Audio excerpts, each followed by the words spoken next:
तो इस वीडियो में मैग्नस कार्लसन और प्रज्ञानंदा के बीच में खेली गई एक गेम देखेंगे।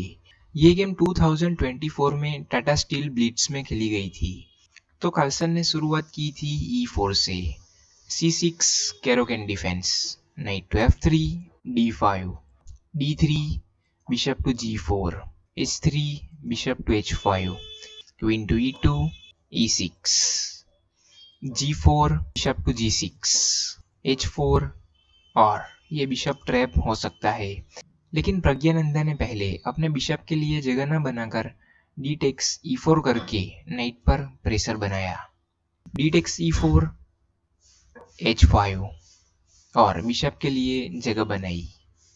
G5, knight to D7, knight B to D2, queen to C7, B3 और बिशप के लिए जगह बनाई।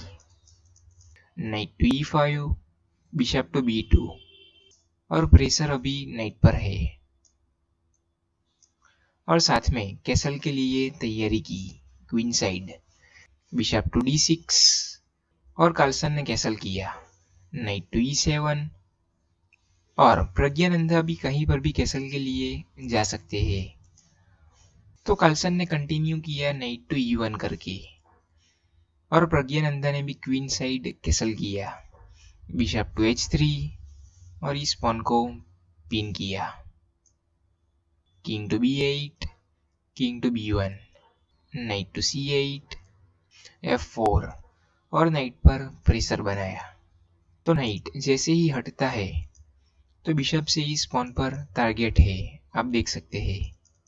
तो प्रज्ञानंदा ने नाइट टू G4 करके कंटिन्यू किया और कार्लसन ने पहले इस पॉन को ना लेकर बिशप टेक्स नाइट किया और इस नाइट को ही एलिमिनेट करवा दिया, क्योंकि क्लोज्ड पोजीशन में नाइट अच्छा वर्क करते हैं। H टेक्स बिशप और अभी आप क्लॉक पर देख सकते हैं कि कार्लसन के पास 1.5 मिनट है और प्रज्ञानंदा के पास सिर्फ 36 सेकंड्स और 2 सेकंड पर मूव पर इंक्रीमेंट हो रहा है। तो कार्लसन ने आखिर में इस पॉन को कैप्चर किया, बिशप टेक्स G7, रुक to H7, bishop to F6, रुक to D7, night to C4 और प्रेशर बिशप पर है। तो प्रज्ञानंदा ने बिशप टेक्स F4 किया, नाइट टू D3 और कार्लसन इस बिशप को लेना चाहेंगे, ऐसा लग रहा है। तो प्रज्ञानंदा ने बिशप टू G3 करके इस ऑफर को डिक्लाइन किया, नाइट टू C5 और प्रेशर रुक पर है और ये D8 स्क्वायर बिशप से कवर है और साथ में ये सभी स्क्वायर्स भी कवर है। तो रुक को एक्सचेंज करवाना ही पड़ेगा। तो प्रज्ञानंदा ने अपने रुक को एक्सचेंज करवाकर चेक दिया, रुक टेक्स रुक और अभी इस पॉन पर सपोर्ट नहीं रहा। लेकिन प्रज्ञानंदा अभी इस पॉन को लेने जाते हैं तो रुक टू D7 आ रहा है और टारगेट सीधा इस B7 पॉन पर है और क्वीन को यहाँ से हटाते हैं तो भी यहाँ से बिशप टू E5 चेक और फॉर्क के साथ क्वीन जा रही है और रुक से भी लेते हैं तो यहाँ से रुक टू D7 तो आ ही रहा है और क्वीन को हटाते हैं तो भी क्वीन तो जा ही रही है फॉर्क से। तो इसी वजह से प्रज्ञानंदा ने पहले इस पॉन को ना लेकर नाइट टू D6 करके कंटिन्यू किया।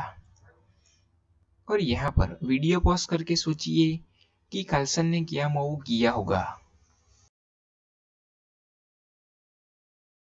और अभी आप क्लॉक पर देख सकते हैं कि कार्लसन के पास 54 सेकंड्स है और प्रज्ञानंदा के पास सिर्फ 4 सेकंड है।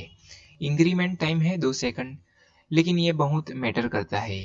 तो प्रज्ञानंदा प्रेशर में आ चुके हैं तो कार्लसन ने अपने नाइट को एक्सचेंज करवा लिया, बिशप टेक्स नाइट। और एक आखिरी बार वीडियो पॉज करके सोचिए कि मैग्नस कार्लसन ने क्या मूव किया होगा, जिसके बाद प्रज्ञानंदा ने यहाँ से रिजाइन ही कर दिया। और बार पर आप देख सकते हैं कि मैग्नस कार्लसन की फेवर में है बार। और यहाँ पर मैग्नस कार्लसन ने एक ब्रिलियंट मूव किया और एक्सचेंज सेक्रीफाइस दिया और अपने रुक से इस बिशप को कैप्चर किया। और इस मूव के बाद प्रज्ञानंदा ने यहाँ से रिजाइन ही कर दिया। तो रिजाइन की वजह ये है कि इस रुक को नहीं ले पाएंगे, क्योंकि जैसे ही इस रुक को लेने जाते हैं प्रज्ञानंदा, तो यहाँ से बिशप टू e5 आ रहा है और ये क्वीन पिन हो रही है। आप बोलेंगे कि ये क्या, बिशप पर तो कोई सपोर्ट ही नहीं है, तो क्वीन कैसे पिन हो सकती है। लेकिन प्रज्ञानंदा यहाँ से इस बिशप को लेने जाते हैं, तो आप देख सकते हैं कि किंग और क्वीन की पोजीशन ऐसी बन चुकी है कि नाइट टू d7 के बाद क्वीन और किंग पर फोर्क लगेगा और किंग मूव होने के बाद प्रज्ञानंदा की क्वीन चली जाती। तो इसी वजह से रुक टेक्स बिशप के बाद प्रज्ञानंदा ने यहाँ से रिजाइन ही कर दिया। और सब्सक्राइब करना बाकी हो तो कर दीजिए, और ऐसी ही गेम्स देखते रहने के लिए चैनल पर बने रहिए। तो आज के लिए बस इतना ही।